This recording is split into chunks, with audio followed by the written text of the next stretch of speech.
ശരിക്ക് പണിയെടുത്താൽ വിയർപ്പ് പറ്റുന്നതിന് മുമ്പ് കൂലി കൊടുക്കണമെന്ന് ലോകത്തെ പഠിപ്പിച്ച നേതാവാണ് സയ്യിദുനാ റസൂലുള്ളാഹി സ്വല്ലല്ലാഹു അലൈഹി വസല്ലം. അത് വെറുതെ ഒരു ഭംഗിക്ക് വേണ്ടി പറയുന്ന ആശയമല്ല. പണിയെടുത്താൽ പണിക്കാരന് കറക്റ്റ് കൂലി കൊടുക്കണം.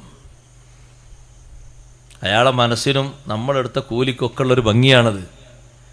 എടുത്ത പണിക്ക് കൂലി കൊടുക്കാതിരിക്കരുത്.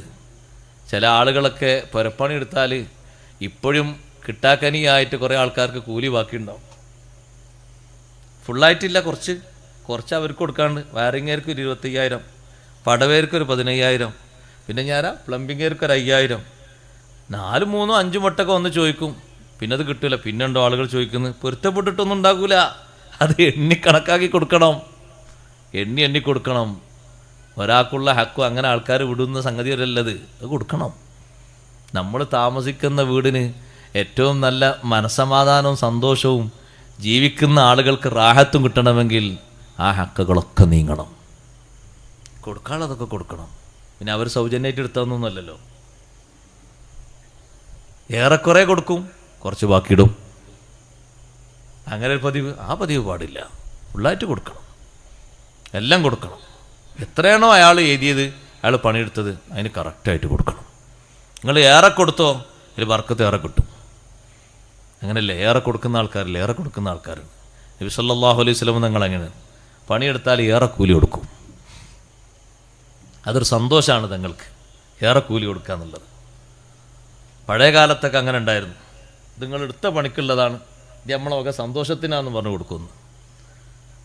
അപ്പോൾ തന്നെ ആ കിട്ടുന്ന കൂലിപ്പണിക്കാരൻ പറയും, അള്ളാഹു നിങ്ങൾക്ക് ബർക്കത്ത് ചെയ്യട്ടെ. നല്ല മനസ്സോടെ അള്ളാഹു തആല അതങ്ങ് സ്വീകരിക്കും. ഇയാളെ സമ്പത്തിനൊന്നും കുഴപ്പമില്ല, നല്ല ബർക്കത്ത് അള്ളാഹു നൽകും.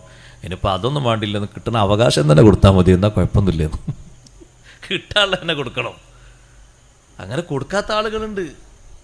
എൻ്റെ ഒരു സുഹൃത്ത് എന്നും നാട്ടിൽ നല്ല പണിയുള്ള അയാൾ ഗൾഫിൽ പോകാമെന്ന് പറഞ്ഞപ്പോൾ ഞാൻ ചോദിച്ചു, നിങ്ങൾ എന്തിനാ ഗൾഫിൽ പോകുന്നത്? നിങ്ങൾക്ക് ഇവിടെ പണിയുണ്ടല്ലോ. സാധേ പണിയൊക്കെ ഉണ്ട്, പിന്നെന്താ കുഴപ്പം? എൻ്റെ വീട്ടിൽ അദ്ദേഹം പണിയെടുത്തിട്ട് എന്താ നിങ്ങൾക്ക് കുഴപ്പം? കൂലി കിട്ടൂലേ? അപ്പോൾ അദ്ദേഹം കുറച്ചു നേരം ഇങ്ങനെ മോനെ എന്നിട്ടൊന്നും, കൂലി എല്ലാവരും തരികയാണെങ്കിൽ പോകണ്ടില്ലേന്ന് പറഞ്ഞു. അപ്പോഴാണ് എനിക്ക് മനസ്സിലായത് ഇങ്ങനെ കൂലി കൊടുക്കാതെ പറ്റിക്കണ ആൾക്കാരുണ്ട് എന്ന്. അത് അവിടെ മൗലായ സല്ലല്ലാഹു അലൈഹി വസല്ലം ചെല്ലുന്നൊന്നും അള്ള പുറത്തു തരില്ല കേട്ടോ. അങ്ങനെ കണക്കൂട്ടി തീർക്കണ്ട. ബദരീങ്ങളെ മൗലൂദ് യാസീനൊക്കെ ഓതിയിട്ട് പടച്ചവനോട് പുറത്ത് അങ്ങനെ ഒന്നും കണക്കൂട്ടണ്ട. അത് കറക്റ്റ് കൊടുക്കണം. ഹക്കാണത്, അവകാശമാണ്. അതാ യാസീൻ കൊണ്ടോ ആ ദുആ കൊണ്ടോ ആൾക്കാർക്ക് ഭക്ഷണം കൊടുത്തുകൊണ്ടൊന്നും അത് മാപ്പാക്കൂല. ഹക്കാണത് കൊടുക്കണം.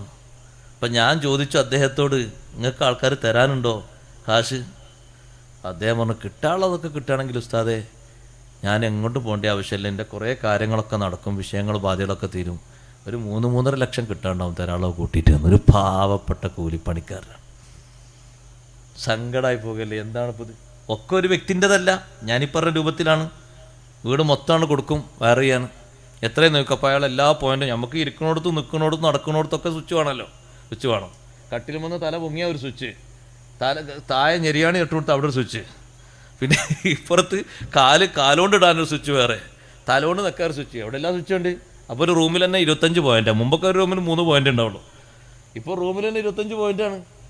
അപ്പോൾ ഈ പോയിൻറ്റിനനുസരിച്ചുള്ളതൊക്കെ കണക്കൂട്ടിയിട്ട് മൂപ്പർ എഴുതി കൊടുത്തതാ 2.25 ലക്ഷം വരും മൊത്തം, വയറിങ്ങും അതിൻ്റെ സാധനങ്ങളും കൂലിയൊക്കെ അടക്കി. അപ്പോൾ ആദ്യം കാര്യം നടക്കണമല്ലോ, ആദ്യം സാധനങ്ങളൊക്കെ ഇറക്കാൻ വേണ്ടി 1 ലക്ഷം കൊണ്ട് കൊടുത്തു. അപ്പോൾ സ്വിച്ചും പോയിൻറ്റും വയറും പൈപ്പും ഒക്കെ ഇറക്കി.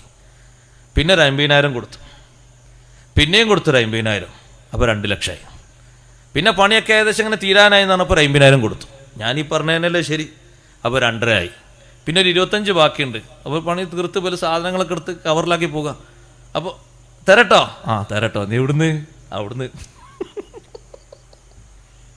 ഇവിടുന്ന് അത് കിട്ടൂല. ആ കിട്ടാനുള്ള ആൾ, അയാൾക്ക് ഈ ബാക്കിയുള്ളവർക്ക് കൂലി കൊടുക്കണ്ടേ? ഈ മെയിൻ പണിക്കാരൻ അയാൾ പോയിട്ട്, അല്ല നമ്മളാ 25 അത് മോനെ അവിടെ നിന്ന് അയച്ചിട്ട് എന്താ അവിടെ ഇങ്ങനെ കുടുങ്ങി കിടക്കുകയാണ് എയർപോർട്ടിലേ. ഇങ്ങോട്ട് എത്തിയില്ല, എന്തൊരു ചെറിയ പ്രശ്നമുണ്ട്. റെഡി ഇപ്പോൾ വരും ആൾക്കാരുടെ നിന്ന് പറഞ്ഞു വിട്ട്. പിന്നെയും ചോദിച്ച് 3-4 വട്ടമൊക്കെ അല്ലാതെ ഒരാൾ ഇങ്ങനെ പിന്നാലെ കൂടുമോ? പിന്നെ മനം മടുത്തിട്ട് ചോദിക്കണ്ട വെച്ചു. അങ്ങനെ വെച്ച ഏതെങ്കിലും ഒരു കണക്കുങ്ങളെ പെരടിയിലുണ്ടെങ്കിൽ മറക്കണ്ടട്ടോ, എണ്ണി കണക്കാക്കി ഇന്ന് രാത്രി കൊടുക്കാൻ പറ്റുമെങ്കിൽ ഇന്ന് രാത്രി കൊടുക്കണം. അത്രയും നിർബന്ധമാണത്. ഒരു മനുഷ്യൻ്റെ ഹക്കും കുറക്കാൻ പാടില്ല. ഈ കുട്ടിയെ 12 വയസ്സായ ഈ കുട്ടിയെയും കൂട്ടി സയ്യിദുനാ റസൂലുള്ളാഹി സല്ലല്ലാഹു അലൈഹി വസല്ലം അബൂജഹലിന്റെ വീട്ടിൽ പോയിട്ട് പറഞ്ഞു, ഇക്കുട്ടിക്ക് കൊടുക്കാനോ വല്ലതുണ്ടെങ്കിൽ കൊടുത്തേക്കണം. കഥ കടക്കാനൊന്നും അബൂജഹലിന് തോന്നിയില്ല.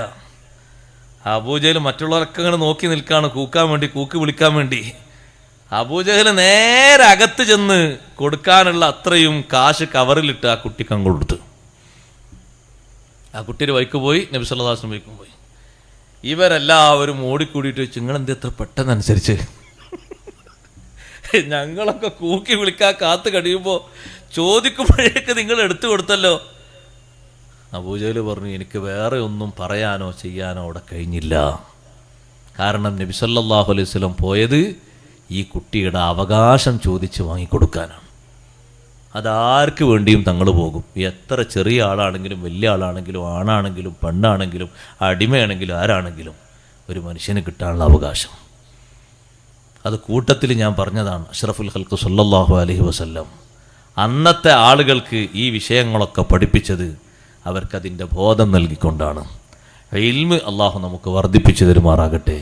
തങ്ങളെ മുന്നിൽ വന്ന് ചീത്ത പറഞ്ഞ ഒരുപാട് ആളുകളുണ്ട്, ഒന്നും രണ്ടുമല്ല. ആ ആളുകളോടൊക്കെ തങ്ങൾ പുഞ്ചിരിച്ച് അവരോടൊക്കെ തങ്ങൾ മയത്തോടെ